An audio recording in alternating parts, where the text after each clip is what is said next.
My mother always wanted a son. She finally became pregnant and began taking various sex-changing drugs and herbs of dubious origin, firmly believing that these drugs could turn the fetus into a boy. In my past life, I begged her to stop. I showed her science books, pleaded with her to be healthy. She listened, stopped the crazy remedies, and gave birth to a healthy baby girl. My family blamed me. They claimed my interference turned the brother into a sister. They said I was responsible for her. I loved my little sister and took care of her tirelessly, but she grew up hating me, blaming me for her gender because the guy she liked was gay. In a fit of rage, she hacked me to death with a kitchen knife. When I opened my eyes again, I was back to the moment my mother announced her pregnancy. This time, I'll give them exactly what they want. Penny, I'm pregnant. Do you want a little brother or a little sister? When I heard my mom say those words, I realized I had been reborn. I flashed a huge smile. Of course I want a brother. Otherwise, who will carry on the family name? Mom, Dad, and Grandma treat you so well, you can't let the family line end with you. My dad and Grandma immediately shot me approving looks. My mom's smile froze for a second before she forced it back. Penny, how can you say that? A sister would be just as sweet and well-behaved as you.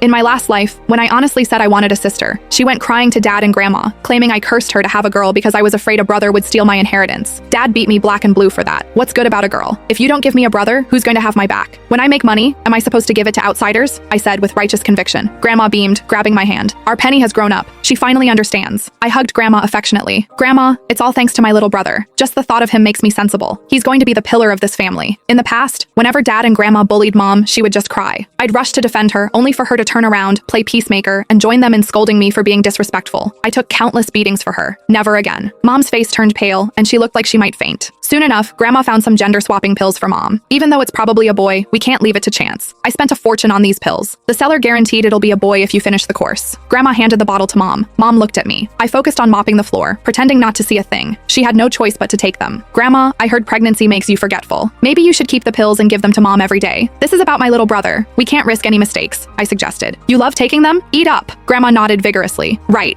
Penny is so smart. All that schooling wasn't for nothing. I gave Grandma a sweet smile. That night, while Dad was working the night shift, Mom pulled me into the master bedroom. Penny, I don't want to take those pills. Look at these news articles. They say those pills are dangerous, she whimpered, showing me her phone. So she knew. She knew they were scams, yet in my past life, she told my sister that if I hadn't stopped her, my sister would have been a boy. I treated her as my closest ally, a fellow victim of this family. I fought her battles, and she sacrificed me without hesitation. Good. Very good. I smiled slightly and raised my voice. Mom, how can you believe the media? They write nonsense all the time. I walked out of the room shouting, Grandma, come quick. Mom doesn't want to take the pills. Mom couldn't stop me in time. Grandma rushed in hearing my shout. I shoved the phone in Grandma's face. Grandma, look! Mom is reading this garbage because she doesn't want to take the pills. She doesn't want a son. Grandma was illiterate, but she squinted at the phone anyway. Mom, no. It was Penny who told me this. She's always scheming. How would I know about this stuff? Mom immediately tried to throw me under the bus. I widened my eyes innocently and pulled out my old Nokia phone, playing the recording I had just made. The recording stopped right before her accusation. Mom was speechless. For the sake of the grandson in her belly, Grandma didn't scold Mom too much, just gave her a death